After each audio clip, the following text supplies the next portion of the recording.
Hello, come back again. Living Word, part 2, which last we have completed only 10 minutes, and that's we have done till reproduction, likewise the characters feature. Now we will complete the remaining part. So you just start again, and we will be going to complete it today itself with a good important things. Let's come back to the what we have studied last. When we try to define, we conventionally look for the distinctive character exhibited by living organism. Growth, reproduction, ability to sense environment, and mount the stability to counter mind immediately as a unique feature of living organism. One can add few more features like metabolism, ability to self-replicate, self-organize, interact, and emergence to this list. Let us try to understand each of these. All living organisms grow, increase in mass and increase in number individual are twin characteristics of growth. A multicellular organism grows by cell division. A plant. In plant, this growth of cell division occurs continuously throughout the lifespan. In animals, this growth is seen only up to a certain age. However, cell division occurs in certain tissues to replace lost cells. Unicellular organism grows by cell division. One can easily observe this in vitro culture by simply counting the number of cells under the microscope. In majority of higher animals and plants, growth and reproduction are mutually exclusive events. One must remember that increase in body mass is considered as growth. Non-living objects also grow if we take increase in the body mass as a criteria for growth. Mountain, boulders, and sand mounds grow. However, this kind of growth exhibited by non-living object is accumulation of material on the surface. In living organism, growth is from inside. Growth, therefore, cannot be taken as a defining property of living organism. Conditions under which it can be observed in all living organisms has to be explained, and then we understand that it is a characteristic of living system. A dead organism does not grow. Reproduction likewise is a characteristic of living organism. In multicellular organism, reproduction refers to the production of progeny possessing features more or less similar to those of parents. Invariably and implicitly, we refers to sexual reproduction. Organisms reproduce by sexual means also. Fungi multiply and spread easily due to millions of asexual spores they produce. The in lower organisms like yeast hydra, we observe budding. In planaria, flatworm, we observe true regeneration. That is, fragmented organism regenerates the lost body parts of this body and becomes a new organism. The fungi, the filamentous algae, and the protonema of mosses easily multiply by fragmentation. When it comes to unicellular organisms like bacteria, algae, unicellular algae, or amoeba, reproduction is synonym with growth, that is, increase in number of cells. We have already defined growth is equivalent to increase in cell number or mass. Hence, we notice that in a single cell organism, we are not very clear about the uses of the two terms growth and reproduction. Further, there are many organisms which do not grow, reproduce: mules, sterile work bees, infertile human males, and cassava. Hence, reproduction cannot be an inclusive defining characteristic of living organism. Of course, no non-living is capable of reproducing or replicating by itself. Another characteristics of life is metabolism.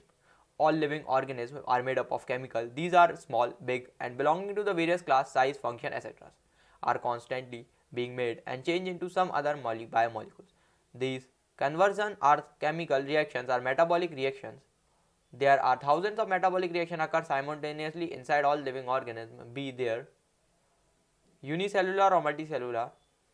All plants, animals, fungi, microbes exhibit metabolism. The sum total of all living reactions occur inside our body in our body is metabolism. No non-living object exhibit metabolism. Metabolic reactions can be demonstrated outside the body in cell-free system, and isolated metabolic reaction outside the body of an organism performed in a test tube is neither living nor living.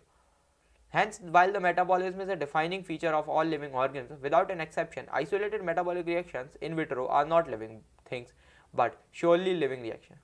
Hence, cellular organization of body is defining feature of living forms. Perhaps the most obvious and technically complicated feature of all living organisms is ability to sense their surrounding or environment and respond to their environmental stimuli, which could be physical, chemical, or biological. We sense our environment through our senses, organs. Plants respond to external factors like light, water, temperature, and other organisms, pollutants, etc. All organisms from prokaryotes to the most complex eukaryotes can sense and respond to the environment cues. Photoperiod affect the reproduction in seasonal breeders, both plants and animals. All the organisms handle chemical entering the bodies. All organisms therefore are aware of the surrounding. Human being is the only organism who is aware of the himself, that is has self-consciousness. Consciousness therefore becoming a defining property of living organisms. When it comes to the human beings, it is all the more difficult to define the living state. We observe patients lying in a coma in a hospital, virtually supported by machines which replace hearts and lungs. The patient otherwise is brain dead. The patient has no self-consciousness. Are these patients who never come back to the normal life, living or non-living? In higher classes, you will come to know that the living phenomena are due to underlying interaction. Properties of tissues are not present in the constituent of cells but arise as a result of interaction among the constituent cells. Similarly, properties of cellular organelles are not present in the molecular constituents of the organelle but arises as an interaction among the molecular component comprising the organelle. Their interaction result in the emergent property at higher level of the organization. This phenomenon is true for in the hierarchy of the organizational complexities at all levels. Therefore, we can say that living organisms are self-replicating, evolving, self-regulating, interactive systems capable of responding to the external stimuli. Biology is the story of life on the earth. Biology is the story of evolution of the living organisms on the earth. All living organisms, present, past, future, are linked to one another by sharing of the common genetic material, but due to varying degrees. Diversity in living world. If you look around, you will see a large variety of living organisms, be it potted plants, insects, birds, your pets, or other animals and plants. There are also several organisms that you cannot see with your naked eyes, but they are all around you. If you were to increase the area, you will make an observation in range. Variety of organisms that you see would increase. Obviously, if you were to visit dense forest, you would probably see a much greater number and kinds of living organisms in it. Each different kinds of plants, animal or organisms that you see represent a species. The number of species that are known and described in the range are 1.7 to 1.8 million. This refers to the biodiversity or the number and the types of organisms present on the earth. We should remember here that we explore new areas, even older ones. New organisms are continuously being identified. As stated earlier, there are millions of plants and animals in the world. We know the plants and animals in our own area by their local names. These local names would vary from place to place, even within a country. Probably you would recognize the confusion that would be created if we did not find way and means to talk each other to refer organisms we are talking about. Hence, there is need to standardize the naming of living organisms such that a particular organism is known by its name, known by the same name all over the world. The process called nomenclature. Obviously, nomenclature or naming is only possible when the organism is described correctly. We know to what organism the name is attached. This is called identification. In order to facilitate the study, number of scientists have established procedure to assign a scientific name to each known organism. This is acceptable to the biologists all over the world. For the plants, scientific names are based on the agreed principle and criteria which you provided in the International Codes for Botanical Nomenclature. You may ask how animals named. Animal taxonomists have evolved International Code of Zoological Nomenclature. The scientific names ensure that each organism has only one name. Description of any organism should enable the people in any part of the world to arrive at the same name. They also ensure that such a name has not been used for many of other organisms known. Biologists follow universally accepted principle to provide a scientific name to the known organism. Each name has two components, the generic name and a specific epithet. This system of providing a name with the two components called binomial nomenclature, this naming system given by Carlius Linnaeus, is being practiced by the biologists all over the world. This naming system using a two-word format was found convenient. Let us take an example of mango to understand the way of providing scientific name better. The scientific name of the mango is written as Mangifera indica. Let us see how it is a binomial name.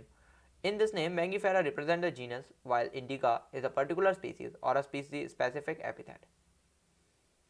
Other universal rules of nomenclature are as follows.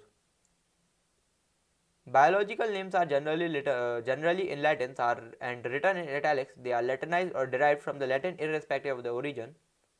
Second, the first word in the biological name represents the genus, while the second component denotes the specific epithet. Both the words in the biological name, when handwritten, are separately underlined or printed in italics to indicate their Latin origin. Fourth, the word denoting the genus starts with a capital letter, while specific epithet starts with a small letter. It can be illustrated with an example of Mangifera indica. Name of the author appear after a specific epithet, that is, at the end of the biological names and written in abbreviated forms. Example, Mangifera indica Linnaeus. It is indicated that this species was first described by the Linnaeus Since it is nearly impossible to study all the living organisms, it is necessary to devise some means to make this possible. This group is classification. This process of classification is the process by which anything is grouped into convenient categories based on the easy observable characters. For example, we recognize groups such as plants or animals or certain dogs, cats, insects. The moment we use any of these terms, we associate certain characteristics with the organism in that group. What image do you see when you think a dog? Obviously, each one of us will see the dog, not the cat. Now, if we were to think of Elastians, we know what we are talking about. Elastians means German Shepherd. Similarly, suppose we were to say mammals, you would like to of course think about the animals with the external ears and the body hairs. Likewise, in plants, we try to talk of wheat. The picture in our mind will be the wheat plant, not the rice or any other plants. Has all these dogs, cats, mammal, wheat, rice, plant, animal, etc. are convenient category we use to study organisms. The scientific term for these categories is taxa. Here, you must recognize that taxa can indicate categories at very different levels. Plants also form a taxa. Wheat is also a taxa. Similarly, animals, mammals, dogs, all are taxas. But you know that a dog is a mammal and mammals are animals. Therefore, animals, mammals and dogs represent a taxa at different levels. Hence, based on the characteristics, all living organisms can be classified into different taxas. This process of classification is taxonomy. External and internal structure along with the structure of cell development process and ecological information of organisms are essential and form the basis of the modern taxonomic studies. Hence, characterization, identification, classification, nomenclature are the processes that are basic to taxonomy. Taxonomy is not something new. Human beings have also been interested in knowing more and more about the various kinds of organisms, particularly with reference to their own use. In early days, human beings needed to find a source for their basic needs of the food, clothing and shelter, as the earlier classification were based on the use of various organisms. Human beings were since long not only interested in knowing more about the different kinds of animals and the diversities, but also the relationship among them. This branch of study was referred to as systematics. The word systematics derived from the Latin word systema, which means the systematic arrangement of organisms. Linnaeus used Systema Naturae as the title of his publications. The scope of the systematics was later enlarged to include identification, nomenclature and classification. Systematics takes into an account of evolutionary relationship between the organism. Taxonomic category. Classification is not a single step process but involves hierarchy of the steps in which each step represents a taxon or category. Since the category is part of overall taxonomic arrangement, it is called taxonomic category, and all the category together constitute the taxonomic hierarchy. Each category refers to as a unit of classification. In fact, represent a rank and a common term is as a taxon. Taxonomic categories and hierarchy can be illustrated by an example. Insects represent a group of organisms sharing common features like 3 pairs of jointed legs. It means insects are recognizable concrete objects which can be classified and thus given a rank or category. Can you name other groups of organisms? Remember, groups represent categories. Categories further denote rank. Each rank or taxon in fact represent a unit of classification. These taxonomic groups categories are distinct biological entities, not merely morphological aggregates. Taxonomic studies of all organisms have led to the development of common categories such as kingdoms, phylums or division, plants, class, order, family, genus, species. All organisms, including those in the plants and animal kingdom, have species as lowest category. Now the question you may ask, how to place and organism in various categories. The basic is the knowledge of the characters of individual or a group of organisms. This helps in identifying similarity and dissimilarities among the individual of the same kind of organism as well as the other kind of organism. Species. Taxonomic studies consider a group of individual organisms with a fundamental similarities as a species. One should be able to distinguish one species from the other closely related species based on the distinct morphological differences. Let us consider Mangifera indica, Solanum, Tuberosum, Potato, Panthera, Leo, lion. All three names indicates tuberosum and Leo represent a specific epithea, while the first word Mangifera, Solanum, Panthera genera represent another higher level of text category. Each genus may have one or more than one specific epithet representing a different organism but having morphological similarity. For example, Panthera has another specific epithet called tigris, and Solanum includes a species like Nigerum and Melangenos. Human beings belong to the species Sapiens, which is grouped into genus Homo. The scientific name thus for the human beings written as Homo sapiens. Genus comprises of the group of related species which has more characters in common in comparison to the species of genera. We can say that genera are aggregates of closely related species. For example, potato and brinjal are two different species, but both belongs to the genus Solanum. Leo, Panthera leo, leopards and parrots, and tiger, Panthera tigris. With the several common features, all the species of the given genera Panthera, this genus differ from the another genus Felis, which includes class.